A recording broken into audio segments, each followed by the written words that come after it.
Okay. Well, in true Skidco fashion, in Kansas fashion, it's been attempting to rain all morning.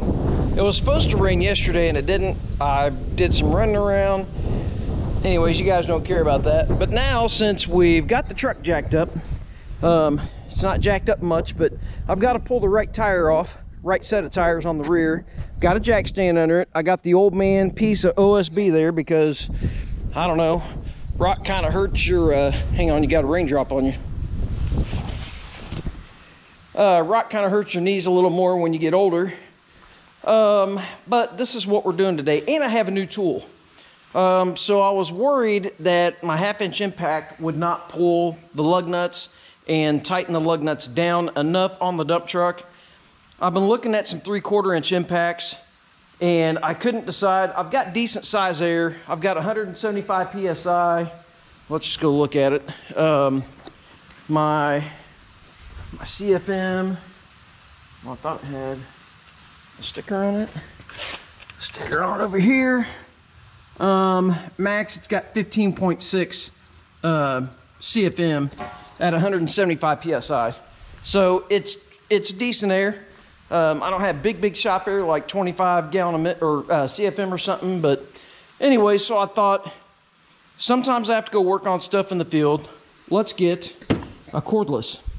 So this is the cordless 3/4-inch Milwaukee. It came with 2 batteries. I bought the kit. I didn't realize it had the sticker on it because you know how I feel about stickers. We'll probably just pull, well, the sticker doesn't want to come off. I was going to pull it off and show you guys. So it's a 2864-22, 3/4-inch high torque impact.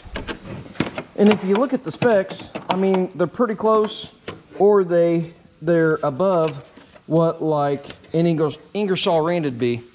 I like Ingersoll. I kept these 2 couple things because this shows like a whole bunch of tools and stuff in it. I thought I might go through it because, as you know, I am a DeWalt guy. But it seems like Milwaukee's impacts are better than DeWalt's. And then I kept this 1 key thing. I really didn't look into it, but I guess you can download an app and you can find your tool. And I bought a single socket because, oh, I guess that's made in Taiwan. It's a GP or CP. I think it's GP. It came from a tool store here in town. They usually sell really good stuff, and they said this GP stuff was pretty good. I didn't even see the made in Taiwan. I would have bought something else if I could have got something that wasn't made in Taiwan. But anyways, batteries did not come charged, but they are fully charged now. So we'll take the lug nut off. The impact is incredibly light for how, you know, how chunky and big it is. I don't remember the specs on it. Everybody's got Google on their phone. You can Google it and see. You can see what you think about it. But we're going to see how well it takes the lug nuts off. Hopefully it takes them off, because I'd hate to have to go buy a 3/4 or 1-inch impact to replace the 3/4-inch impact I just bought.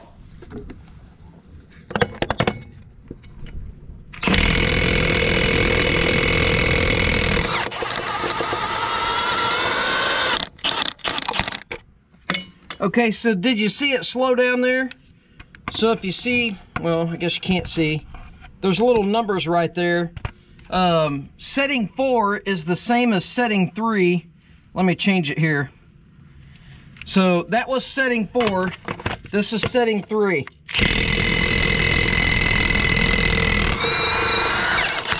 Okay, you see how it didn't slow down like the other one slowed down? We'll put it back on setting 4 now, and we'll show you guys what I'm talking about here. Now watch, when it breaks it loose, on setting 4, it slows it down to like 750 RPM instead of well, I think it's 750 RPM instead of like 2000 RPM or something like that. Watch.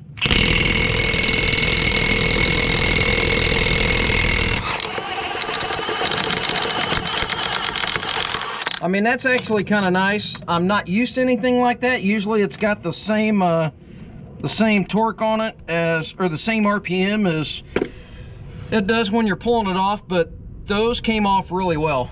So let me get the lug nuts off and we'll get started on this project. All right, Lug nuts are off. Let's see what kind of damage we can do.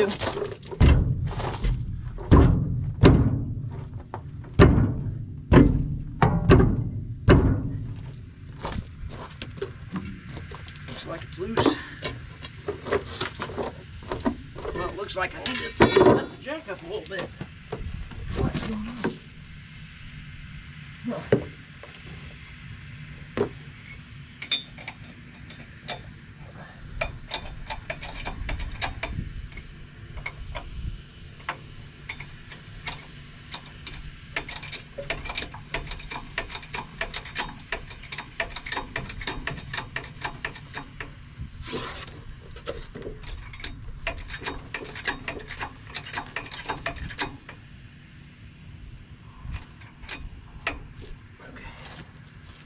Apparently when I set it on the jack stand settled in the rock a little bit.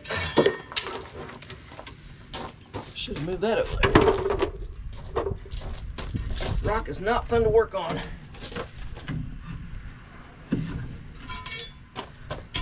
Not fun at all.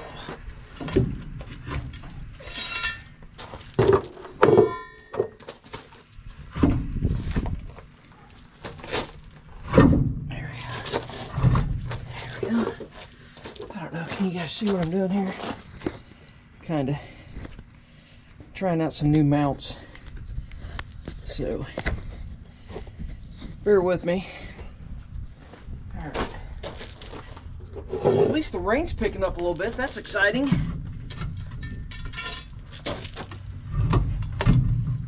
Here we go. This is much easier on concrete.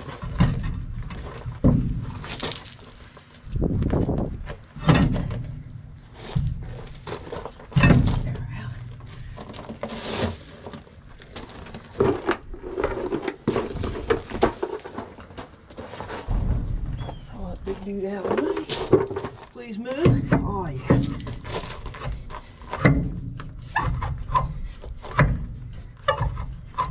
Oh, walk off there.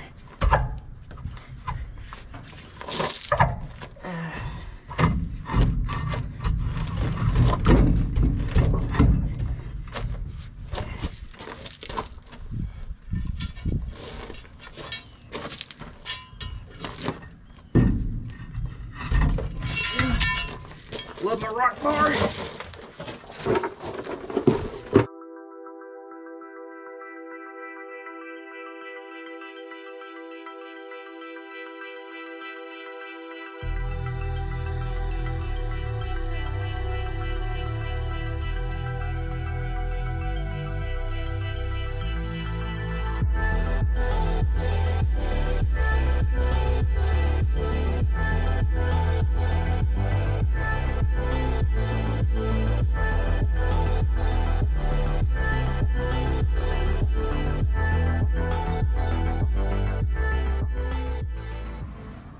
Okay, so I don't know if you noticed what just went on there, but we're released. I'm not sure what's going on because that tells me that my S-cam, I just got my slack adjuster to adjust. I had to put, I don't know, almost a 2-foot pipe onto a wrench. I mean, but it, I'm not quite sure what's going on. I need to release my brakes so I can take everything apart. Yeah, I'm not quite sure what's going on right now. So let me see what I can get done here. I do have to pull the pins out. So I have to get that slack adjuster pulled back far enough. I went ahead and bought a press because normally those pins don't come out of the clevis. I'll try to get you a video of that. But I should be able to get that S-cam to keep coming back. But if you release the brakes, let me think. If you release the brakes, they come back. Okay, so I'll have to adjust that slack adjuster out. But I've got like a 1/4 inch of play in there now, in between the drum and the shoe. I just kept on going because I was like, oh my gosh, we might not have to tear it all the way apart and do an S-cam. Might just have a bad slack adjuster. But I bought 2 new slack adjusters, one for each side. All right, I'm gonna go release the brakes. This is the S-cam. That's your slack adjuster. When I release the brakes, this ought to go like that. You ought to see this lever move. I don't think it's gonna move. I think the brake can's locked up.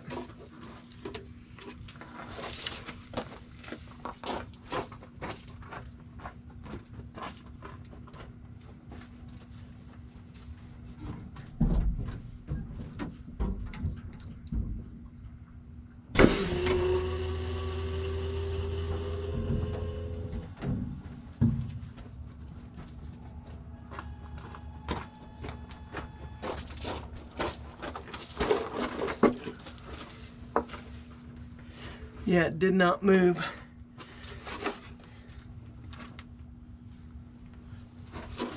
I think the brake can's bad. Hang on a second.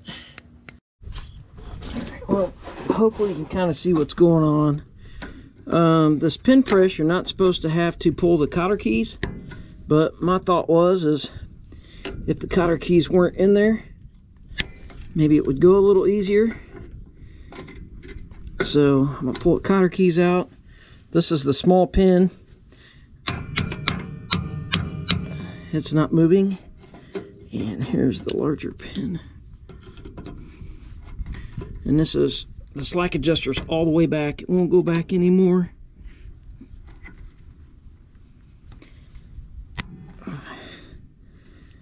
Got that off.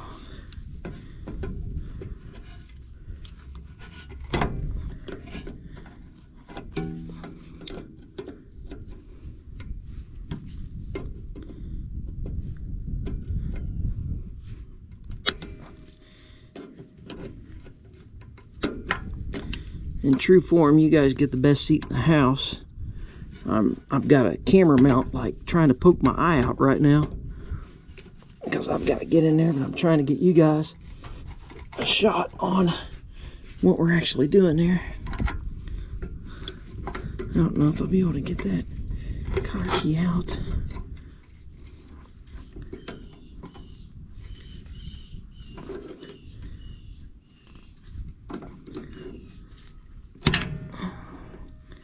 We're just gonna have to see if it'll break that or snap that cotter key out. I think I can't get it out of there. Okay, and this is my pin press. I think it's a Tiger tool. Yeah, Tiger tool. So it's got this self-aligning thing. I assume this will do the small ones also. Not quite sure why it wouldn't. Obviously it's not going to push it all the way out, but it won't push it all the way out anyways because of the, you know, the larger one, because it's bigger. The press pin is bigger than the pin, or the, you know, the pressing anvil or whatever you want to call it in there is bigger than the pin. So I'm assuming it just pushes it. Oh yeah, sweet. So it pushed it out there. It pushed it to the end of the clevis. See? So I assume you're just trying to get it moving, and then you can get it out the rest of the way, because this piece in here is larger than that pin, so obviously it won't push the pin all the way out. But if it gets it that far and gets it moving, that's probably good enough for me. I don't know if the slack adjuster's back far enough. We're about to find out. And I think I'm going to need all the room that I can get right there, because that's not the tapered part of the clevis. So I'm going to run that down like that. And then you just kind of pull that piece back, and it holds it over the pin. It helps you align over your pin. So it seems to work okay. Let's see what it does on this. This isn't ideal situations, obviously. Be nice to be able to get that slack adjuster back further to where you could get to it, basically. I mean, it's doing something. You can kind of feel in the other end. It feels like it's moving the pin. It's honestly not that difficult either. I mean, what's going on here? It just keeps going and going.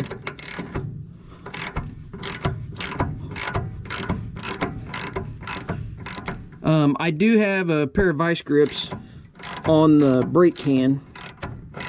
I don't know what's going on here. Is it pushing that pin all the way out?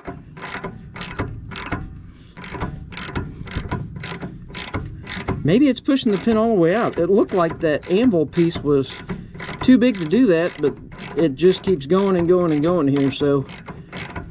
Huh. I think it's pushing the pin all the way out, so maybe that anvil piece in there isn't bigger than the pin. Because this is very easy to do here, and I'm not putting hardly any force on it at all. That's kind of nice. A tool that does what it's supposed to do. Spend a lot of money on stuff. This tool is like 130 bucks or something on Amazon. I was actually looking for clevises because I forgot to order a couple clevises. Normally what I do is the pins won't come out of them. So generally what I do is I just cut the clevis and I put a new clevis on it. Well, yeah, it's pulling. There's the pin. Huh. Sweet. That was awesome. Oh, sorry, bumped you guys. Like I said, you're right there in the mix of things. But I put a vice grip on the brake can. I think this brake can's bad. I don't have the experience with air brakes to tell you 100% if the brake can is bad or not. We just have to take it apart and find out. I don't see how the slack adjuster would be bad and be causing the issue. I think what we have is inside this can there's a rod, and I think the rod is just seized up and it won't move anymore. So, and I don't remember from my earlier years when I was working on this stuff all the time. Okay, that is really awesome. All right, so that is the same size as that pin. This was kind of catawampus in there and everything else. That's kind of weird. That pin moved back out. How did it do that?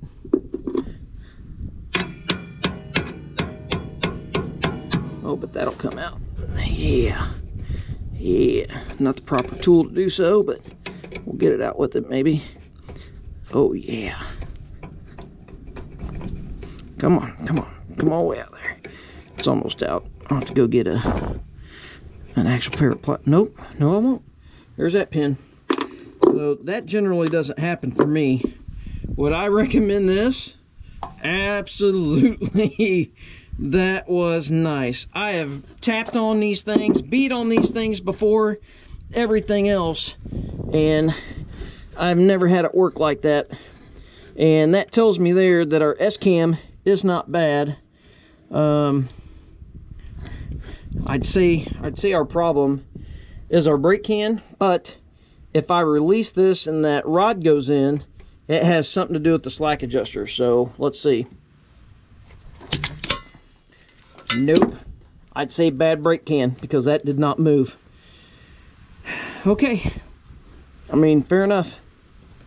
Fair enough. I guess we're pulling a brake can off. So let me get the air out of this truck. And it has decided to start pouring down rain. And I'm under the dump truck bed. So at least I've got some protection. But let me... we'll get the brake can off. It's super simple. There's 2 bolts on the back side of this brake can. It does have a lockout bolt, which is what this is. This is a T-bolt. I believe, if I remember right, it's a 19 mil or 3/4, because I have like a really long socket to test it. Yes. And then what you do is you put your T-bolt in here to lock this big spring in here. It kind of locks it in the can. So I always try to do that. It actually says spring loaded, do not take apart. Mac working pressure 145 psi. But anyways, you take, let's just show you real quick if I can do it one-handed.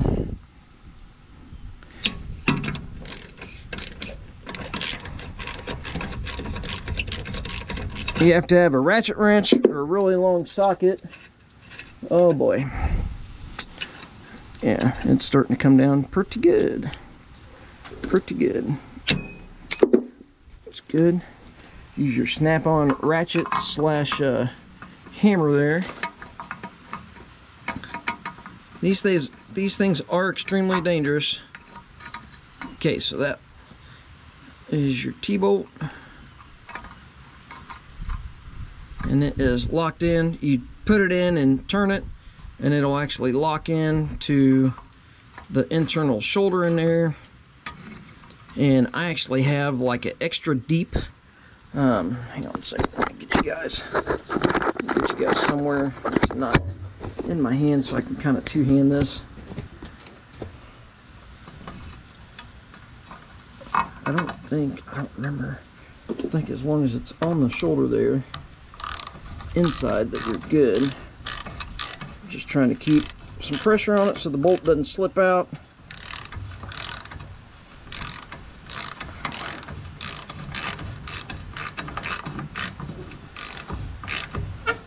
Okay, and that is how you would lock out your brake can. So I've got a really long socket, because as you tighten this, the stud comes out this way. Snap-on, I know at least mine, I think mine's a snap-on. They have a really long socket. Some guys use it for taking off multiple lug nuts off of cars, but I think this is actually the purpose of it. It's actually made to tighten up these brake cans, I believe.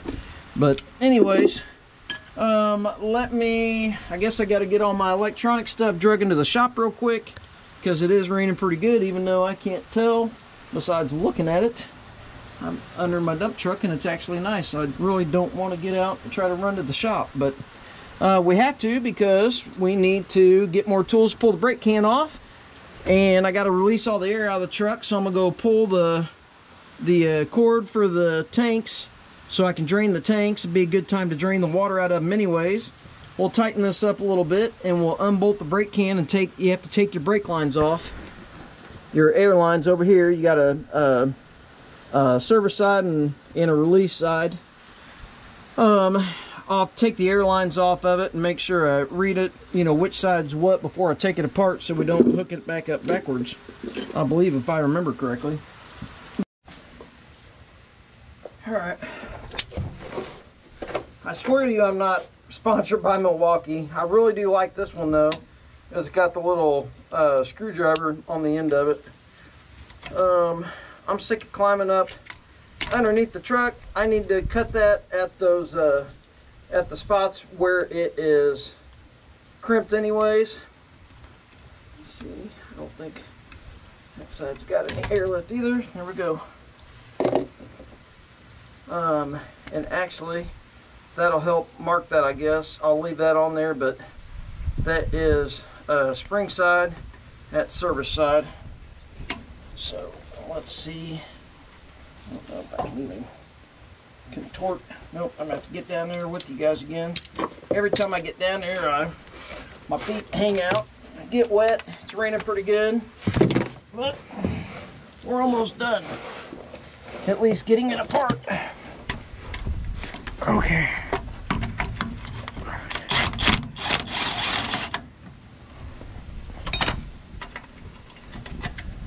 What on earth? Okay. Brake cans off. Alright. And I've already pulled the slack adjuster off, so. Alright, let's get you guys out of here. And we'll get this stuff pulled over to the shop. And we'll go get a brake can. Alright. Well, I thought I had all my parts. I kind of do have all my parts, but one of the parts that I got from my place is wrong. The clevises are wrong. So, in all actuality, I get, so these brackets here are slotted, And you always want to sit it where the clevis sits pretty good. I guess I can't do that because I don't have my clevis to spin on there. So I guess I can't tighten it down, but what I can do is, they didn't have the right fittings. They had 90s, and he said, hey, can you use a 90? And I said, that's a very good question. I don't know. I mean, for some reason I thought generally not, because I thought 90s hit this, but no, it looks like I can spin a 90 in there. This one is this guy, so yes, I can use a 90 there. And pull the flare off. The flare nut. I probably don't want a 90 there.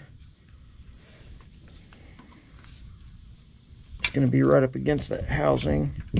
But what I can do is I can put a 45 in this one.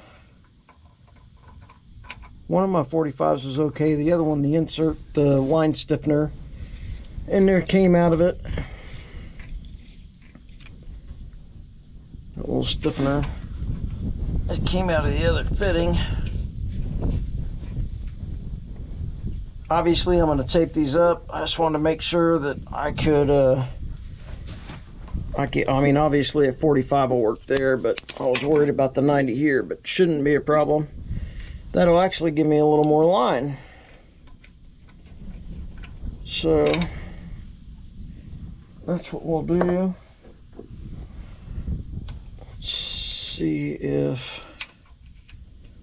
I mean, these should all be the same, but that should fit that. Okay, if not, we can use the old. No, it looks good. It looks good. Okay. Let's see if I can sit up in here, up underneath the truck instead of laying there on my back. And I'm going to take my ear protection out so I don't hear myself talking in my head any more than I normally do. Let's see. Normally I have pipe dope, thread sealant, and I don't have any unearthly idea what happened to it. So we are going to Teflon tape it. I know some people say don't Teflon tape them. Some people say it's fine. I don't know if it's fine or not, so I would honestly ask someone else. I don't want to tell you incorrectly, but I'm putting Teflon tape on mine because that's what I have. And if it starts to have a problem, then I will make sure that I have some pipe sealant and we will redo it.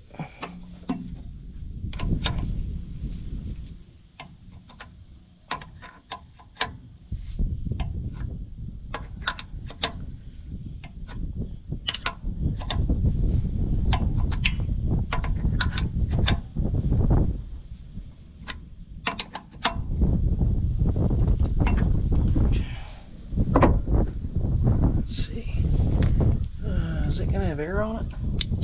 Yep. Get this nice and square if we can.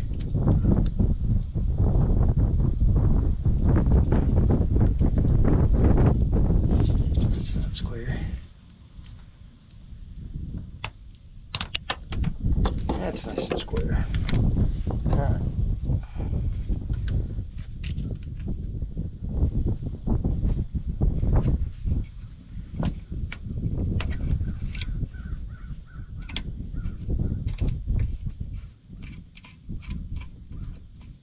Hopefully you guys can see what I'm doing here. Let's see. Hang on a second.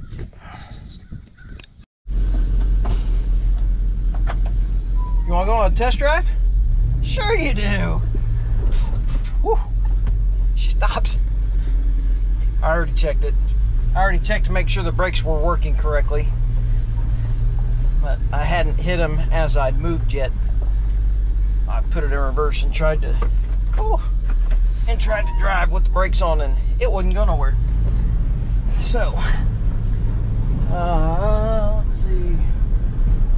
I'm just gonna go. I think I'm gonna go down my road. Nowhere fancy. Let's just go see what it does. Brakes feel really good. I like it. I like being safe.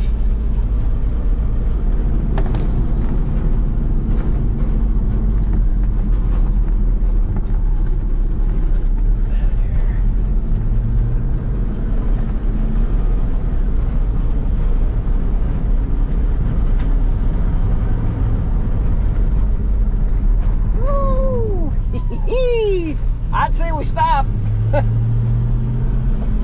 That's how it used to do it.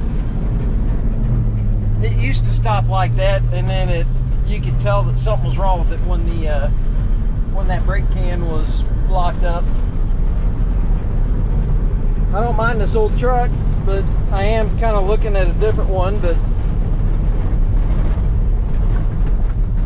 oh yeah, it stops nice and straight, even on a gravel road. No pulling side to side. Nothing. Nothing at all. I'd say we're fixed. All right, we'll put her back into service. See you guys.